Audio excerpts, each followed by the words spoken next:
కిషోర్ బాబు, బొజ్జల గోపాలకృష్ణారెడ్డి, పల్లె రఘునాథరెడ్డిలను చంద్రబాబు పదవుల నుంచి తప్పించారు.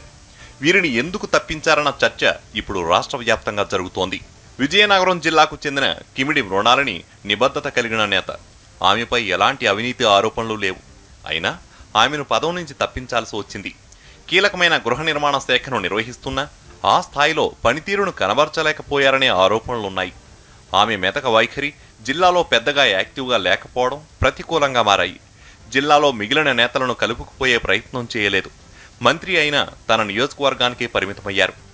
ఏపీ టీడీపీ అధ్యక్షుడు కళా వెంకట్రావు కుటుంబానికి చెందిన వ్యక్తి కావడం కూడా ఆమెకు ప్రతికూలంగా మారింది. కళా వెంకట్రావును మంత్రివర్గంలోకి తీసుకోవడంతో మృణాలిని పక్కన పెట్టాల్సి వచ్చింది.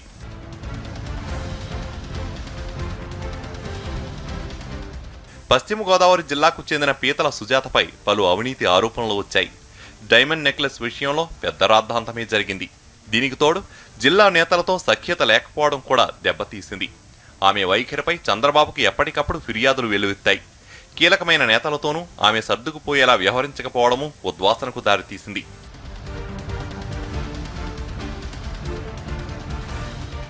గుంటూరు జిల్లాకు చెందిన మంత్రి రావెల కిషోర్ బాబును చంద్రబాబు మంత్రివర్గం నుంచి తప్పించారు. నియోజకవర్గంలో పర్యటించకపోవడం, అక్కడి నేతలతోనూ సఖ్యత లేకపోవడం ప్రతికూలంగా మారాయి. దీనికి తోడు జిల్లా నేతలతోనూ గొడవలున్నాయి. జెడ్పీ చైర్పర్సన్ జానీ మూన్తో వివాదం రచ్చకెక్కింది. ఇక కొడుకు వ్యవహారం కూడా విమర్శలకు దారితీసింది. వైసీపీ నేతలతో టచ్లో ఉన్నారన్న ప్రచారమూ సాగింది. దీనికి తోడు తనను పదవి నుంచి తప్పిస్తే రోడ్డెక్కి ఆందోళనకు దిగాలంటూ ఆయన అనుచరులకు చెప్పడం చంద్రబాబు దృష్టికి చేరింది. అన్నీ కలిసి రావేల పదవికి ఎసరు పెట్టాయి. సీనియర్ అయిన పల్లె రఘునాథరెడ్డిది మెతక వైఖరి. అనంతపురం లాంటి జిల్లాలో దూకుడుగా ఉండాల్సిన ఆయన సౌమ్యంగా ఉండటం ప్రతికూలంగా మారింది.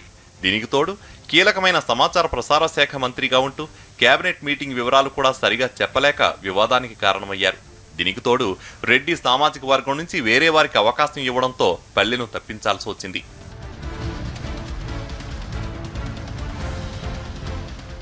ఇక చిత్తూరు జిల్లాకు చెందిన సీనియర్ నేత బొజ్జల గోపాలకృష్ణారెడ్డి కూడా పునర్వ్యవస్థీకరణలో పదవిని పోగొట్టుకున్నారు. అనారోగ్యం ఆయనకు మైనస్గా మారింది. దీనికి తోడు కొడుకుపై అవినీతి ఆరోపణలు రావడం, సీఎం సొంత జిల్లా అయినా పార్టీని సమన్వయం చేసుకోవడంలో లోపాలు బొజ్జలకు ప్రతికూలమయ్యాయి. జిల్లాకు చెందిన చంద్రబాబు ముఖ్యమంత్రిగా ఉండగా లోకేష్, అమర్నాథ్ రెడ్డిలకు అవకాశం ఇచ్చారు.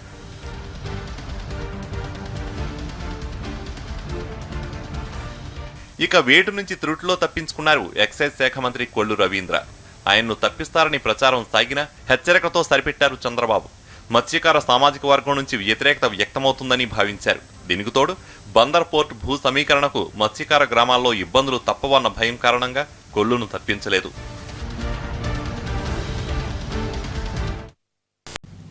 టీడీపీ ప్రభుత్వం అధికారంలోకి వచ్చిన దాదాపు 3 ఏళ్ల తర్వాత మంత్రివర్గంలో జరుగుతున్న మార్పులు కావడంతో ఆశావహుల జాబితా చాలానే ఉంది. పార్టీని ఆది నుంచి అంటిపెట్టుకుని ఉన్నవారు, ప్రతిపక్షంలో ఉన్న సమయంలోనూ పార్టీకి అండగా నిలిచిన వారు, కొత్తగా పార్టీలో చేరిన వారు పదవిని ఆశించారు. వీళ్ళు కొందరిని అదృష్టం వరించింది, కొందరికి మాత్రం నిరాశ మిగిలింది. ఇంతకీ వారికి పదవులు ఎందుకు రాలేదు?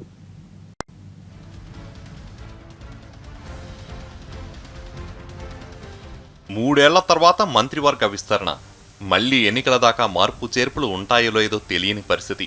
దీంతో పార్టీ నేతలు తమ అదృష్టాన్ని పరీక్షించుకునేందుకు గట్టిగానే ప్రయత్నించారు.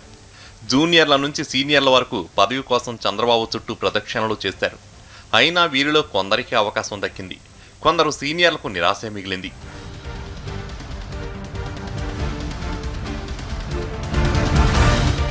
శ్రీకాకుళం జిల్లాకు చెందిన సీనియర్ నేత గౌతు శ్యామ్ సుందర్ శివాజీ కేబినెట్లో చోటు కోసం ఆశలు పెట్టుకున్నారు.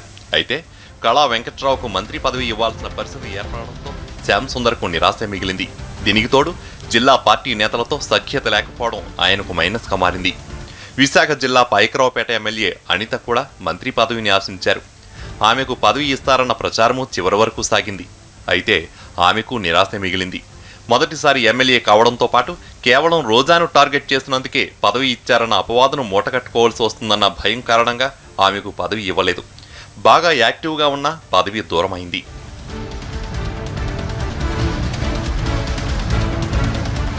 తూర్పుగోదావరి జిల్లా నుంచి గొల్లపల్లి సూర్యారావు, జ్యోతుల నెహ్రూ కూడా పదవిపై ఆశలు పెట్టుకున్నారు. ఇప్పుడు వీరి వైఖరి ఎలా ఉంటుందనేది చూడాల్సి ఉంది. కృష్ణా జిల్లా నుంచి జలీల్ ఖాన్, బోండా ఉమా పేర్లు చివరి వరకు వినిపించాయి. బీకాంలో ఫిజిక్స్ వ్యవహారం నెగిటివ్గా మారింది. ఇప్పటికే వైసీపీ నుంచి వచ్చిన నలుగురికి అవకాశం ఇవ్వడంతో జలీల్ ఖాన్కు నిరాశే మిగిలింది. ఎమ్మెల్యే బోండా ఉమకు కూడా నిరాశే మిగిలింది. మొదటిసారి ఎమ్మెల్యే అయినా పోస్ట్ గ్యారంటీ అని ప్రచారం జరిగింది. అయితే ఆర్టీఓ ఎఫెక్ట్ ఆయనపై బాగానే పడినట్లుంది. దీనికి తోడు మంత్రి దేవినేని ఉమది కూడా అదే పార్లమెంట్ నియోజకవర్గం కావడంతో బొండాను పరిగణలోకి తీసుకోలేదు. ఇంతవరకు జగన్ వ్యవహారంలో ఆయన దూకుడుగా ఉంటూ వచ్చారు. ఇప్పుడేం జరుగుతుందో చూడాలి.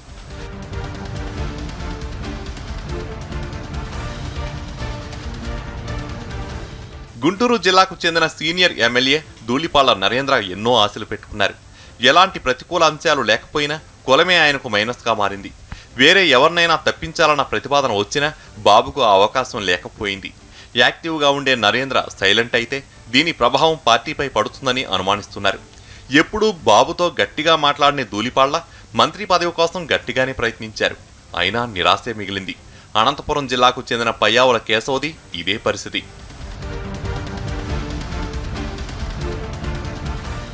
నెల్లూరు నుంచి పేద రవిచంద్ర యాదవ్ కూడా చివరి నిమిషంలో మార్పు చేర్పులు ఉంటాయేమోనని ఆశపడ్డారు.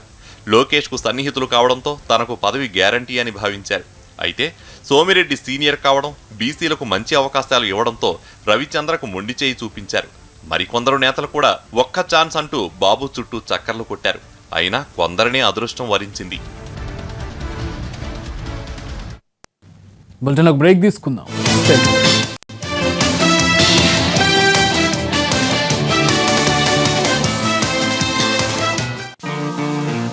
ఎక్స్క్యూజ్ మీ సార్, మొదట లేడీస్ స్టైల్కి ఇప్పుడు లేడీస్ సోప్.